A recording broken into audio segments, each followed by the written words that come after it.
Hi friends, welcome to study with pass YouTube channel. நம்ம இன்னைக்கு எந்த டாபிக் பார்க்க போகிறோம்னா, ஆங்கில கிழக்கிந்திய கம்பெனியின் ஆட்சி. இந்த ஆட்சியில் என்னென்ன சட்டங்கள்லாம் கொண்டு வந்தாங்க அப்படின்னு சொல்லி ஒன்று ஒன்றா டீட்டெயிலாக பார்ப்போம். அதுக்கு முன்னாடி நம்ம போன கிளாஸில் என்னென்ன பார்த்தோம் அப்படின்னு சொல்லி சின்ன ரிவிஷன் பண்ணிவிட்டு இன்னைக்குள்ள கிளாஸ்க்குள்ளே வந்துடலாம். நம்ம போன கிளாஸில் இந்திய அரசியலமைப்பு சட்டம், அந்த சட்டம் எப்போ நடைமுறைக்கு வந்துச்சு, அதில் பெரும்பாலான பகுதிகள் எங்கேருந்தெல்லாம் எடுத்தாங்க அப்படின்னு சொல்லி பார்த்தோம். அடுத்து இந்தியாவுக்குள்ள வணிகம் செய்யறதுக்காக 5 வகையான ஐரோப்பியர்கள் வந்தாங்க. அதில் ஆங்கிலேயர்கள் தான் நிலைச்சு நின்று நம்மளை ஆட்சி செய்ய ஆரம்பித்தாங்க அப்படின்னு சொல்லிலாம் பார்த்தோம். ஆங்கிலேயர்களில் குறிப்பாக ஈஸ்ட் இந்தியன் கம்பெனி எப்படி இந்தியாவுக்குள்ள வணிகம் செய்யறதுக்காக வந்து பல்வேறு பகுதியில் கைப்பற்றி எப்படி நிர்வாகம் செய்யவே ஆரம்பித்தாங்க அப்படின்னு சொல்லிலாம் பார்த்தோம். நம்ம இந்தியா ஆங்கிலேயர்களில் 2 வகையான பிரிவுகளுக்கு கீழே அடிமையாக இருந்தோம். குறிப்பாக ஈஸ்ட் இந்தியன் கம்பெனி இதுக்கு கீழேயும் இங்கிலாந்து அரசோட நேரடி ஆட்சிக்கு கீழேயும் அடிமையாக இருந்தாங்க. அதில் ஈஸ்ட் இந்தியன் கம்பெனியோட ஆட்சியில் இருக்கும்போது என்னென்ன சட்டங்கள்லாம் வந்துச்சு அப்படின்னும், இங்கிலாந்து அரசோட நேரடி ஆட்சிக்கு கீழே என்னென்ன சட்டங்கள்லாம் வந்துச்சு அப்படின்னு சொல்லி ஜஸ்ட் என்னென்ன சட்டம்னு மட்டும் பார்த்துருந்தோம். அதில் ஒவ்வொரு சட்டமாக இன்னைக்கு டீட்டெயிலாக பார்ப்போம். ஆங்கில கிழக்கிந்திய கம்பெனின்னு ஆட்சி, அதாவது ஈஸ்ட் இந்தியன் கம்பெனி ஆட்சியில் இருக்கும்போது என்னென்ன சட்டங்களாக கொண்டு வந்தாங்க அப்படின்னு சொல்லி டீட்டெயிலாக பார்ப்போம். இந்த ஈஸ்ட் இந்தியன் கம்பெனியோட ஆட்சி எந்த பீரியட்லேருந்து எது வரைக்கும் அப்படின்னா 1773 ஒழுங்குமுறை சட்டம் அப்படின்னு சொல்லி ஒன்று போட்டாங்கன்னு போன கிளாஸில் பார்த்தோம். அதுலேருந்து 1857 ஒரு பெருங்கிளர்ச்சி நடந்திருக்கும். அதுக்கப்புறமா 1858 ஈஸ்ட் இந்தியன் கம்பெனிக்கு பதிலாக இங்கிலாந்து அரசு நேரடியாக நம்ம இந்தியாவை ஆட்சி பண்ண ஆரம்பிச்சிருக்கோம். ஸோ இந்த ஈஸ்ட் இந்தியன் கம்பெனியோட ஆட்சியோட பீரியட் என்னன்னா 1773 1858 வரைக்கும். இதில் நம்ம எப்படி படிக்க போகிறோன்னா, என்னென்ன சட்டங்கள் கொண்டு வந்தாங்க, எந்த வருஷத்தில் கொண்டு வராங்க, இதில் முக்கிய அம்சங்கள் என்னென்ன அப்படின்னு சொல்லி எல்லாமே பாயிண்ட்ஸாக படிச்சுக்கிட்டா நமக்கு ஈஸியாக புரியும். அதில் ஃபஸ்ட்டு நம்ம பார்க்க போகிற சட்டம் என்னென்னா ஒழுங்குமுறை சட்டம் 1773 கொண்டு வராங்க. இதை பற்றி சின்ன பேக்ரவுண்ட் நம்ம போன கிளாஸ்லேயே பார்த்தோம். என்ன அப்படின்னா, வாரன் ஹேஸ்டிங் என்ன பண்ணுறாரு, 1772 ஈஸ்ட் இந்தியன் கம்பெனி திவாலாயிட்டு இருக்கு அப்படின்னு சொல்லி நார்த் பிரபுகிட்ட போய் 1 மில்லியன் பவுண்ட் கடன் கேட்குறாரு. நார்த் பிரபு என்ன பண்ணுறாரு, ஒரு குழுவை இந்தியாவுக்கு அனுப்பிச்சு வச்சு அதோட அறிக்கையை வச்சு இதுக்கு ஒழுங்குமுறை சட்டம் அப்படின்னு ஒரு சட்டத்தை கொண்டு வராரு. எதுக்காக, இந்தியாவுக்கு வணிகம் செய்யறதுக்காக வந்த ஈஸ்ட் இந்தியன் கம்பெனி என்ன பண்ணுது, நிர்வாகமே பார்க்க ஆரம்பிச்சிட்டாங்க. அதுக்காக இந்த ஒழுங்குமுறை சட்டம் அப்படின்னு ஒன்று போட்டு ஈஸ்ட் இந்தியன் கம்பெனியை சரிப்படுத்தணும் அப்படின்னு சொல்லி நார்த் பிரபுக்கு போட்ட சட்டம் தான் இந்த ஒழுங்குமுறை சட்டம் அப்படிங்கிறது. இந்த சட்டம் தான் இந்திய அரசியலமைப்பின் அடிக்கல்னு சொல்றாங்க. ஏன் அப்படின்னா, இந்த ஒழுங்குமுறை சட்டம் தான் ஃபர்ஸ்ட் இந்திய மக்களுக்காக போடப்பட்ட முதல் சட்டம். அதனால இந்திய அரசியலமைப்பின் அடிக்கல் அப்படின்னு சொல்லி இதை சொல்றாங்க. இந்த சட்டத்தோட முக்கிய அம்சங்கள் என்னென்ன அப்படின்னு சொல்லி பார்ப்போம். நம்ம 3 மாகாணங்கள் இருந்துச்சுன்னு சொல்லி பார்த்தோமா. என்னென்ன, மெட்ராஸ், பம்பாய், பெங்கால், அதாவது வங்காளம், கல்கத்தான்னு சொல்லுவாங்க. இது 3 மாகாணங்கள் இருந்துச்சா. அதில் இந்த வங்காளத்தோட ஆளுநர்னு ஒருத்தர் இருப்பார், மிச்ச 2த்துக்கும் ஆளுநர் இருப்பார். இந்த வங்காளத்தோட ஆளுநரை என்னன்னு சொல்லி பேர் மாற்றுறாங்கன்னா கவர்னர் ஜெனரல் ஆஃப் பெங்கால் அப்படின்னு சொல்லி பேர் மாற்றுறாங்க. அது மட்டும் இல்லாமல் இந்த மெட்ராஸ், பம்பாய், இந்த மிச்ச 2 இருக்கிற மாகாணங்களை இந்த வங்காளத்தோட ஆளுநர் கீழே தான் கொண்டு வரணும் அப்படின்னு சொல்லி பிரிக்கிறாங்க. இப்போ எப்படி இருக்குது, இப்போ மத்திய அரசுன்னு ஒன்று இருக்குது, அதுக்கு கீழே மாநில அரசுன்னு சில நிறையா இருக்குது. இந்த மாநில அரசெல்லாம் மத்திய அரசு சொல்கிற பேச்சை கரெக்டாக கேட்கணும். என்ன சட்டம் போட்டாலும் நம்ம அதை அமல்படுத்தணும் அப்படின்னு சொல்லி சட்டம் இருக்கா, அந்த மாதிரி ஒரு சென்ட்ரலைசேஷன் சொல்லுவாங்க. இந்த வங்காளத்தோட ஆளுநருக்கு கீழே மிச்சம் இருக்கிற 2 மாகாணங்களோட ஆளுநர் கட்டுப்பட்டு இருக்கணும் அப்படிங்கிறது இந்த சட்டத்தில் முக்கியமாக கொண்டு வராங்க.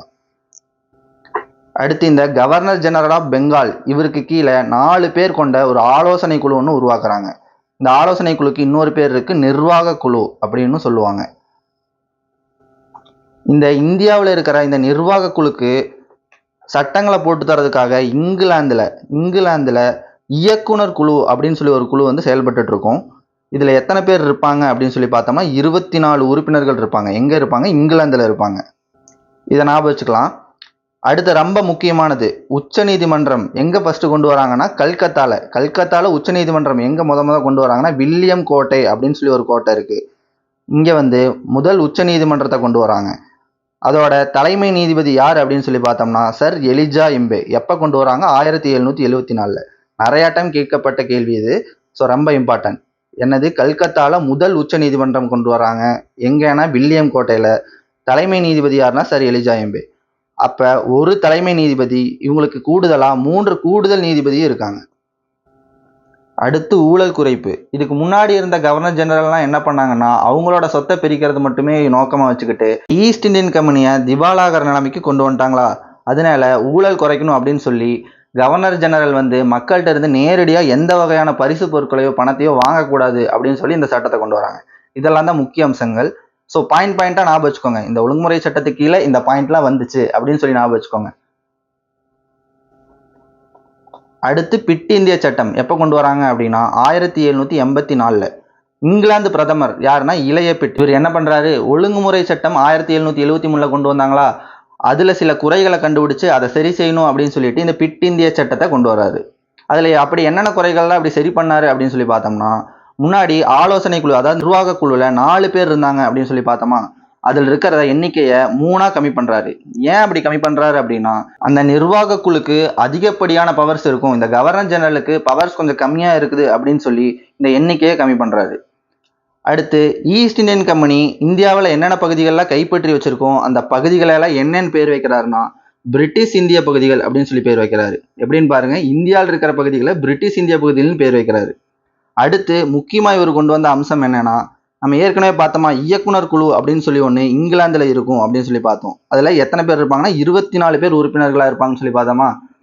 இந்த இயக்குனர் குழு மாதிரியே இன்னொரு கட்டுப்பாட்டு வாரியம் அப்படின்னு சொல்லி இன்னொரு அமைப்பை கொண்டு வராங்க. இது எங்கன்னா இங்கிலாந்துல தான் செயல்படும்.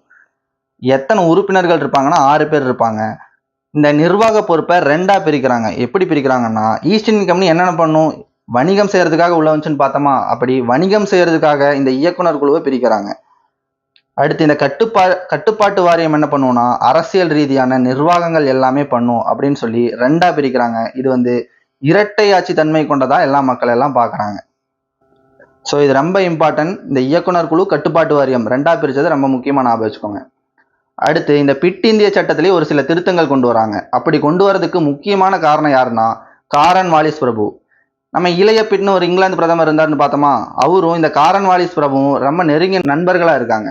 அதனால இந்த காரன் வாலிஸ் என்ன பண்றாரு, நான் கவர்னர் ஜெனரலா நான் போகணும்னா எனக்கு சில இன்னொரு பவர்ஸ்லாம் இன்னும் அதிகமாக வேணும் அப்படின்னு சொல்லி இளைய பிட்டு கேட்குறாரு. அதன் அடிப்படையிலேயே இந்த பிட் இந்திய திருத்த சட்டம், அதாவது 1786 கொண்டு வந்த இந்த சட்டத்தில் இந்த காரன் வாலிஸ் பிரபு கவர்னர் ஜெனரலா வரும்போது எல்லா வகையான பவரும் இவருக்கு கொடுக்கப்படுது. எப்படின்னா, இந்த கவர்னர் ஜெனரல் இவர் தனித்து மட்டுமே எல்லா சட்டங்களையும் போட முடியும். கூட இருக்கிற அந்த 3 நிர்வாக குழுவில் இருக்கிற உறுப்பினர்கள் என்னதான் 3 பேரும் சேர்ந்து ஒரு சட்டத்தை கொண்டு வரணும்னு நினைச்சாலும் இந்த கவர்னர் ஜெனரல் சொன்னா தான் அந்த சட்டம் வந்து அமலுக்கு வரும் அப்படிங்கிற அளவுக்கு ஃபுல் பவர் கொண்டு வராங்க. அதனால இந்த காரன் வாலிஸ் பிரபுக்கு இன்னொரு கமாண்டோ இன்ஷிப் அப்படின்னு சொல்லி இன்னொரு பேர் சொல்றாங்க. அடுத்து பார்க்க போற சட்டம் என்னன்னா பட்டய சட்டம் 1793. இனி வரதெல்லாம் பட்டய சட்டம் சொல்லி தான் படிப்போம். நம்ம ஒழுங்குமுறை சட்டம் 1773 கொண்டு வந்தது அப்படின்னு சொல்லி பார்த்தோமா, இது வந்து 20 வருஷத்துக்கு ஒவ்வொரு டைம் ஒவ்வொரு பட்டயமாக வாங்கி இன்னொரு 20 வருஷத்துக்கு நாங்கள் ஆள போகிறோம் அப்படின்னு சொல்லி ஈஸ்ட் இந்தியன் கம்பெனி வந்து ஆட்சி செய்வாங்க. அதில் 1773 அடுத்து 20 வருஷம் கழிச்சு 1793 ஒரு பட்டய சட்டம் கொண்டு வராங்க. இது என்ன சட்டம், என்னென்ன டேட்டா கொண்டு வந்தாங்க அப்படின்னு சொல்லி மட்டும் சும்மா சின்னதாக ஞாபகம் வச்சுக்கோங்க. இந்த பட்டயத்தில் என்ன சொல்கிறாங்கன்னா, உங்களுக்கு இன்னொரு 20 வருஷம் உங்களுக்கு இந்த பட்டயத்தை நீட்டிச்சு இன்னும் 20 வருஷம் நீங்கள் ஆண்டுக்கோங்க அப்படின்னு சொல்லி ஈஸ்ட் இந்தியன் கம்பெனிக்கு இங்கிலாந்து அரசு அனுமதி தருது. அடுத்து அப்போ கவர்னர் ஜெனரல் ஆஃப் பெங்காலா யார் இருக்காங்க அப்படின்னு சொல்லி பார்த்தோம்னா ஜான் சோர் பிரபு அப்படின்னு சொல்லி ஒரு பிரபு இருக்காரு. இவர் தான் கவர்னர் ஜெனரல் ஆஃப் பெங்காலா இருக்காரு. அடுத்து முக்கியமானது, இந்த கிறிஸ்து மதத்தை பரப்புறதுக்காக நிறைய ஆங்கிலேயர்கள் முயற்சி செய்யறாங்க. அப்படி இருக்கிறவங்களுக்குலாம் அப்படி நீங்கள் முயற்சி பண்ணக்கூடாது, அப்படி மதத்தை பரப்பக்கூடாது அப்படின்னு சொல்லி இந்த சட்டம் சொல்லுது. என்ன சட்டம் என்னென்ன கொண்டு வராங்க அப்படின்னு சொல்லி அடுத்து மட்டும் பார்த்துக்கோங்க. அடுத்த 20 வருஷம் கழிச்சு 1793 அடுத்து 20 கூட்டிக்கோங்க, 1813. அப்போ கொண்டு வரப்பட்ட சட்டம் என்னன்னா பட்டய சட்டம் 1813. இதுவும் என்ன பண்ணுது, இன்னொரு 20 வருஷம் உங்களுக்கு வந்து நீங்கள் எச்சா ஆட்சி செஞ்சுக்கோங்க அப்படின்னு சொல்லி ஒரு பட்டயம் கொடுக்குது. அப்போ கவர்னர் ஜெனரல் ஆஃப் பெங்காலா யார் இருந்தாங்க அப்படின்னு சொல்லி பார்த்தோம்னா ஹேஸ்டிங்ஸ் பிரபு அப்படின்னு சொல்லி ஒரு பிரபு இருக்காரு. அடுத்து இந்த கிறிஸ்டின் மதத்தை பரப்பக்கூடாது அப்படின்னு சொல்லி போன சட்டத்தில் சொன்னாங்களா, இந்த சட்டத்தில் என்ன பண்ணுறாங்க, மதத்தை பரப்பிக்கலாம் அப்படின்னு சொல்லி சட்டத்தை மாற்றுறாங்க. அடுத்து ரொம்ப ரொம்ப முக்கியமானது, இந்த கல்விக்காக 1 லட்சம் நிதி ஒதுக்குறாங்க. எப்படின்னா ஆண்டுக்கு 1 லட்சம், வருஷம் ஆண்டுக்கு கல்வியை பரப்பணும் அப்படிங்கிறதுக்காகவே 1 லட்சம் நிதி ஒதுக்குறாங்க. ஆங்கிலேய அரசு நம்மளை அடிமையை மட்டும் படுத்திட்டு இல்லை, நிறைய வகையான நல்லதும் செஞ்சுருக்காங்க. அதில் முக்கியமானது கல்விக்காக 1 லட்சம் கொடுக்குறாங்க. ஒரு வருஷத்துக்கு கல்விக்காக நிதி ஒதுக்குறாங்க 1 லட்சம் அப்படின்னு சொல்லிட்டு. அடுத்து கம்பெனியின் ஏகபோக முடிவு அப்படின்னு என்னன்னா, ஈஸ்ட் இந்தியன் கம்பெனி இதுக்கு முன்னாடிலாம் ஈஸ்ட் இந்தியன் கம்பெனி மட்டும்தான் இங்கிலாந்துல இருந்து இந்த ஈஸ்ட் இண்டீஸ்க்கு வணிகம் செய்யறதுக்காக உள்ள வரணும் அப்படின்னு சொல்லி மோனோபோலின்னு சொல்லுவாங்க. இந்த ஈஸ்ட் இந்தியன் கம்பெனி மட்டும்தான் வந்து வணிகம் செய்யணும் அப்படிங்கிற ஒரு உரிமம் இருந்துச்சு. அதை வந்து இதுல வந்து ரத்து செய்யறாங்க, முடிவுக்கு கொண்டு வராங்க. என்னன்னா ஈஸ்ட் இந்தியன் கம்பெனி மாதிரி இன்னும் நிறைய வகையான கம்பெனிகளும் வரலாம் இந்த ஈஸ்ட் இண்டீஸ்க்கு அப்படின்னு சொல்லிட்டு இந்த கம்பெனியோட ஏகபோகத்துக்கு முடிவு பண்றாங்க. அதுல ஒரு சில எக்ஸப்ஷன் இருக்கு. குறிப்பா தேயிலை வணிகம் இந்த ஈஸ்ட் இந்தியன் கம்பெனி மட்டும்தான் பண்ணும். அதே மாதிரி சீனா கூட வணிகமும் ஈஸ்ட் இந்தியன் கம்பெனி மட்டும்தான் பண்ணும். ஆனா மிச்சம் எல்லாமே வேற கம்பெனிகள் வந்து பண்ணலாம் அப்படின்னு சொல்லி இந்த சட்டம் சொல்லுது. ஓகே, என்ன சட்டம் என்ன அம்சம் அப்படின்னு மட்டும் பார்த்துட்டே வாங்க. அடுத்து பட்டய சட்டம் 1833. இதுவும் அடுத்த 20 வருஷத்துக்கு நீங்க வந்து ஈஸ்ட் இந்தியன் கம்பெனி வந்து ஆட்சி செய்யலாம் அப்படின்னு சொல்லி பட்டயத்தை இன்னும் கண்டினியூ பண்றாங்க 20 வருஷத்துக்கு. அடுத்து இதுக்கு முன்னாடி நம்ம என்னன்னு பார்த்தோம், கவர்னர் ஜெனரல் ஆஃப் பெங்கால் அப்படின்னு சொல்லி பார்த்தோமா. அதை வந்து பேர் மாத்துறாங்க. இனிமேல் இவருக்கு கவர்னர் ஜெனரல் ஆஃப் பெங்கால் கிடையாது, கவர்னர் ஜெனரல் ஆஃப் இந்தியா அப்படின்னு சொல்லி பேர் மாத்துறாங்க. அப்படி மாற்றப்படும் போது யாரு அப்ப கவர்னர் ஜெனரலா இருந்தாங்க அப்படின்னு சொல்லி பார்த்தோம்னா வில்லியம் பெண்டிங் பிரபு. இவர் தான் கடைசி கவர்னர் ஜெனரல் ஆஃப் பெங்காலும் கூட. இவர் இருக்கும்போது தான் இந்த பேரை மாத்தனால முதல் கவர்னர் ஜெனரல் ஆஃப் இந்தியா யாரு அப்படின்னு சொல்லி கேட்டாலும் யாரு கவர்னர் ஜெனரல் ஆஃப் இந்தியா யாருனாலும் வில்லியம் பெண்டிங் பிரபு தான். கடைசி கவர்னர் ஜெனரல் ஆஃப் பெங்கால் அப்படின்னு சொல்லி கேட்டால் வில்லியம் பெண்டிங் பிரபு தான். அடுத்து நம்ம ஏற்கனவே அந்த 4 பேர் கொண்ட நிர்வாக குழுல ஒருத்தரை நீக்கிட்டாங்கன்னு சொல்லி பார்த்தோமா. 1+3 தானே இருந்துச்சு. இப்போ என்ன பண்றாங்க, இன்னொருத்தர் சேர்த்துறாங்க. யார் அப்படின்னா இன்னொரு சட்ட உறுப்பினரை சேர்த்துறாங்க. அப்படி சேர்க்கப்பட்ட சட்ட உறுப்பினர் யாருன்னா மெக்கல்லே பிரபு. இவர் வந்து நிறைய வகையான நல்லது செஞ்சிருப்பார் இந்திய மக்களுக்காக. எக்ஸாம்பிளுக்கு இந்தியன் பீனல் கோட் தண்டனை சட்டம், இந்தியன் சிவில் சட்டம் அப்படின்னு சொல்லி நிறைய வகையான சட்டங்களை கொண்டு வந்திருப்பாரு.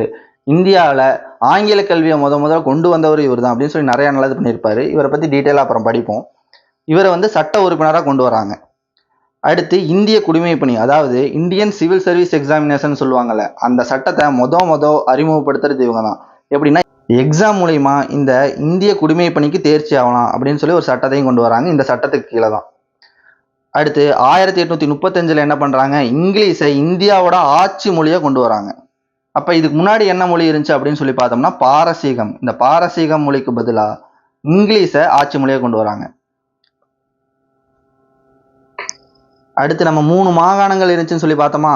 இதுல வங்காளத்துக்கு கீழே இவங்க 2 ஆளுநர்கள் வந்து இருப்பாங்க அப்படின்னு சொல்லி பார்த்தோம். இந்த சட்டத்துல என்ன சொல்றாங்கன்னா, இந்த மித்த 2 மாகாணங்கள் இருக்கிற ஆளுநர்கள்லாம் சட்டமே இயற்றக்கூடாது அப்படின்னு சொல்லி ஒரு புதிய சட்டத்தை இதுல இந்த சட்டத்துக்கு கீழே கொண்டு வராங்க. எந்த சட்டம், பட்டய சட்டம் 1833.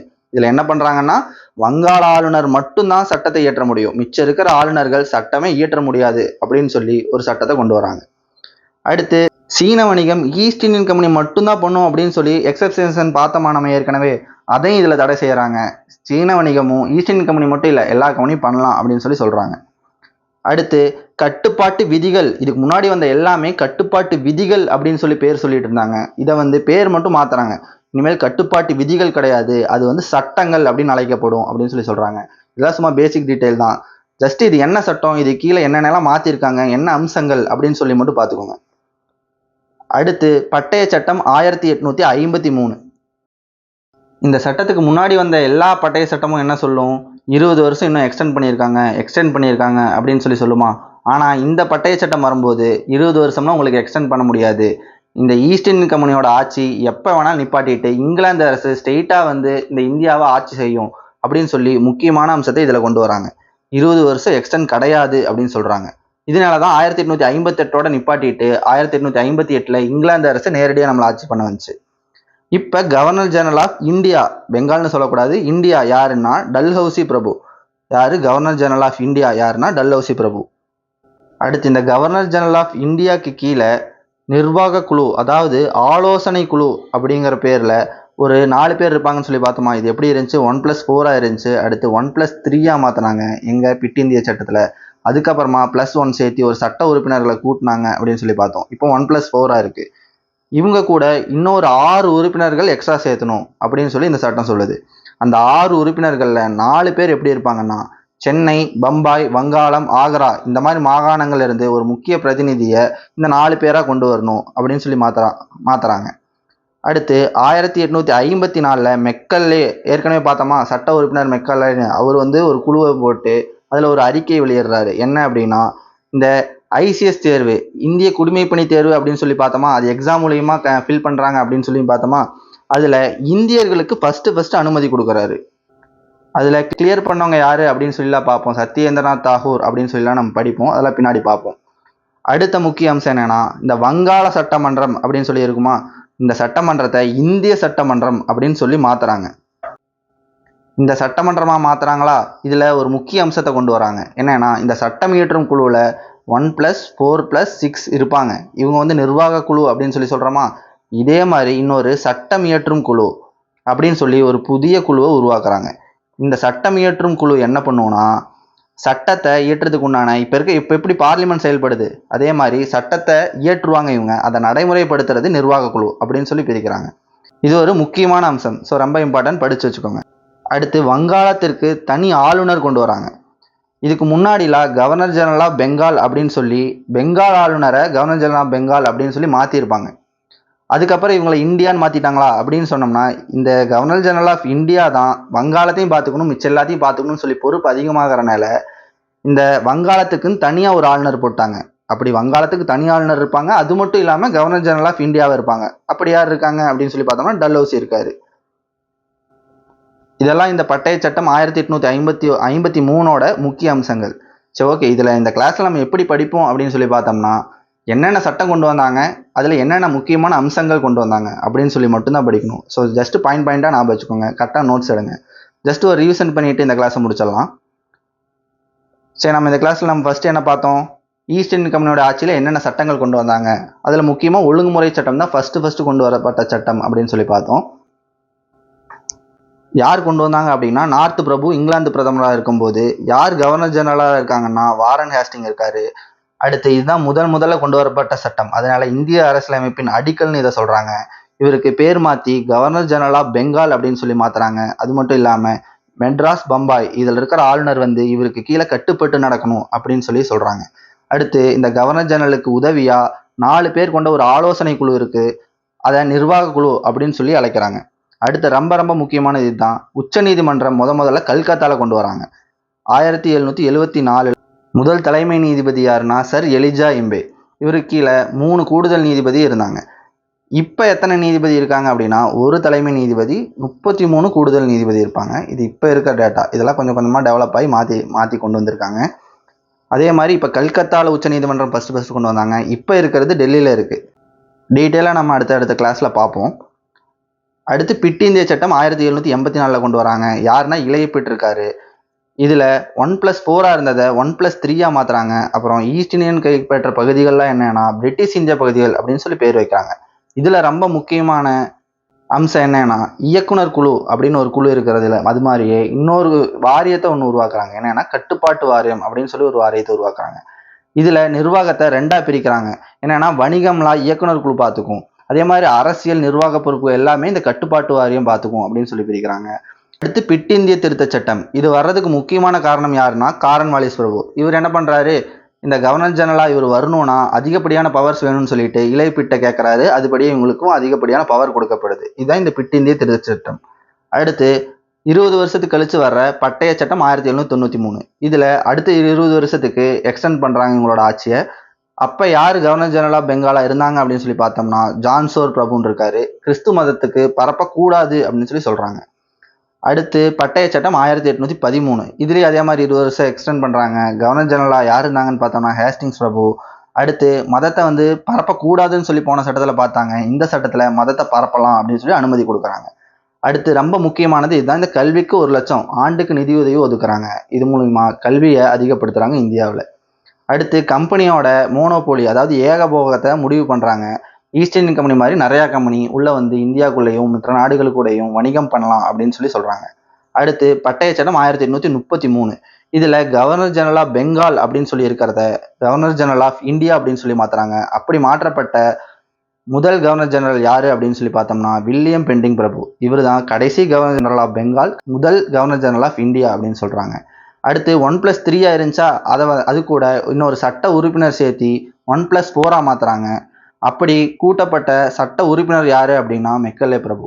இவர் என்ன பண்றாரு, ஐசிஎஸ் எக்ஸாம் அப்படின்னு சொல்லி ஒரு புது வகையான எக்ஸாம் கொண்டு வர்றாரு இந்தியாவில். அதை எக்ஸாம் மூலியமா ஃபில் பண்ணும் அப்படின்னு சொல்கிறாரு. அடுத்து 1835 இங்கிலீஷை ஆட்சி மொழியை கொண்டு வராங்க.